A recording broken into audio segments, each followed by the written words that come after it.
Tous avaient les yeux fixés sur lui, sur Jésus bien sûr.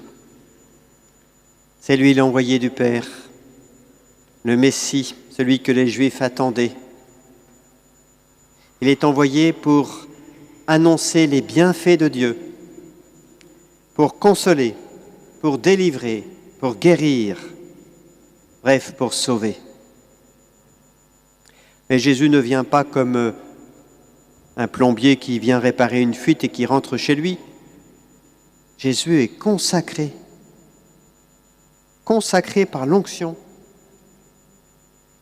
Consacré, c'est-à-dire qu'il se donne tout entier à son Père pour faire sa volonté. Me voici, Seigneur, je viens faire ta volonté. Toute sa vie, Jésus va faire la volonté de son Père. Et c'est ainsi qu'il va se donner à nous. Nous entendrons tout à l'heure ces paroles, « Ceci est mon corps livré pour vous ». Et c'est ainsi qu'il va remettre sa vie entre les mains de son Père. Vous vous souvenez, juste avant de mourir, Jésus dit « Père, entre tes mains, je remets mon esprit ». Les sacrifices de l'ancienne alliance sont caducs, car Jésus s'offre lui-même en sacrifice. C'est pourquoi on dit de Jésus qu'il est le grand prêtre de l'Alliance nouvelle. Alors aujourd'hui, Jésus n'est plus là en chair et en os, mais il poursuit sa mission à travers son corps qui est l'Église. Dans l'Église, il y a les prêtres, ceux qui ont reçu l'onction du Saint-Crème le jour de leur ordination. Un prêtre n'est pas Jésus, mais il participe au sacerdoce du Christ. Aujourd'hui, en 2022, les prêtres sont envoyés pour annoncer la bonne nouvelle, pour guérir, consoler, délivrer, réconcilier avec Dieu. Et c'est pourquoi, dans un instant, les prêtres vont renouveler les promesses de leur ordination. Mais il faut aller plus loin, car le sacerdoce ne concerne pas que les prêtres. Vous l'avez entendu dans la deuxième lecture, le Christ a fait de nous un royaume et des prêtres. Et dans la prière de consécration du Saint-Crème, que je lirai tout à l'heure, on dit des baptisés qu'ils participent à la fonction prophétique, sacerdotale et royale du Christ. Ça veut dire que tous les baptisés sont des prêtres. En fait, il y a deux façons de participer à l'unique sacerdoce du Christ. Le sacerdoce ministériel, ceux qui ont été ordonnés prêtres, et le sacerdoce commun des fidèles que nous recevons le jour de notre baptême. Le sacerdoce ministériel est tout entier au service du ministère, du sacerdoce commun des fidèles. Alors on pourrait se dire, bon, tout ça c'est de la théologie, c'est un peu théorique. En réalité, cela rejoint nos vies concrètes de baptisés. Alors essayons de comprendre comment. Je vous disais tout à l'heure, Jésus est consacré et cela se manifeste par le fait qu'il se donne tout entier. Un prêtre n'est pas un fonctionnaire. Il est appelé à se donner tout entier, à se déposséder de lui-même et à consacrer sa vie tout entière à sa mission. Mais nous tous qui sommes baptisés, le jour de notre baptême, nous avons été consacrés. Que cela signifie-t-il ? Pour répondre, il faut se souvenir que notre vie est un don de Dieu. Tout vient de Dieu. La création tout entière est un don de Dieu. Mais le but de notre existence n'est pas de profiter un maximum de ce don pour ensuite disparaître. Le but, c'est de vivre en Dieu, de partager la vie même de Dieu, de ne faire qu'un avec Dieu.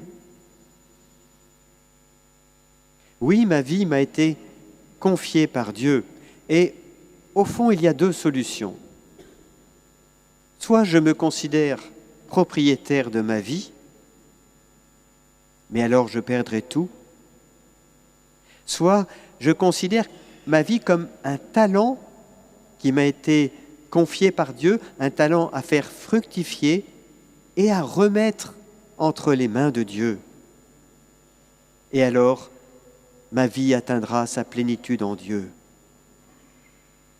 Voyez, fondamentalement, le péché, c'est de se comporter en propriétaire de sa vie. Ma vie m'appartient, j'en fais ce que je veux, je n'ai de compte à rendre à personne. Au contraire, Dieu nous invite à faire de notre vie une offrande. Seigneur, tu m'as donné la vie, je veux faire fructifier ce don pour toi en faisant ta volonté et en t'offrant ma vie. C'est dans ce sens-là que nous sommes tous prêtres. Nous sommes prêtres parce que nous avons la capacité d'offrir quelque chose à Dieu. Mais que pourrions-nous offrir à Dieu pour être sauvés, puisque l'auteur de la lettre aux Hébreux nous dit que seul le sacrifice de Christ peut nous sauver? La réponse se trouve dans l'Eucharistie. À chaque messe, l'unique sacrifice de Christ est rendu présent. Jésus s'offre à son Père et se donne à nous en nourriture. Ce sacrifice est actualisé grâce au prêtre. C'est pourquoi sans prêtre, il n'y a pas d'Eucharistie.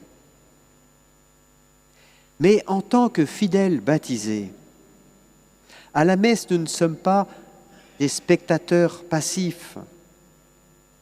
Nous déposons au pied de l'autel, et c'est ce que symbolise à la fois la quête et la procession des offrandes, nous déposons au pied de l'autel ce que nous avons fait de bien pendant la semaine, et même nos difficultés, nos épreuves, nos souffrances, tout ce qui a été supporté en communion avec Jésus. Et plus fondamentalement, à chaque messe, nous renouvelons l'offrande de nous-mêmes.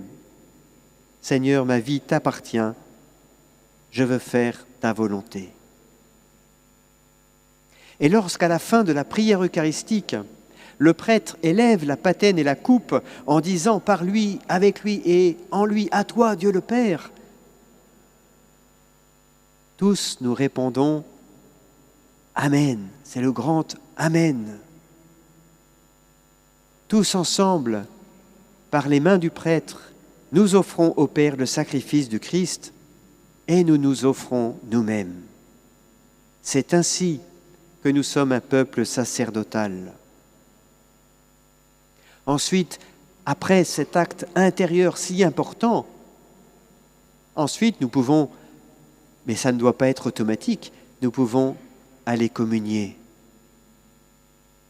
Et à la fin de la messe, lorsque nous repartons en étant renouvelés dans notre capacité à vivre une existence eucharistique, c'est-à-dire à la manière de Jésus, en nous donnant en nourriture aux autres, en renonçant à cette manie parfois obsessionnelle de ne penser qu'à nous, pour au contraire penser aux autres, pour prendre soin, pour partager, pour consoler, guérir, soutenir, encourager, bref, pour aimer. Vous voyez comme les deux sacerdoces sont importants et indissociables. Le sacerdoce ministériel est indispensable car sans l'Eucharistie, nos sacrifices ne peuvent monter jusqu'en Dieu.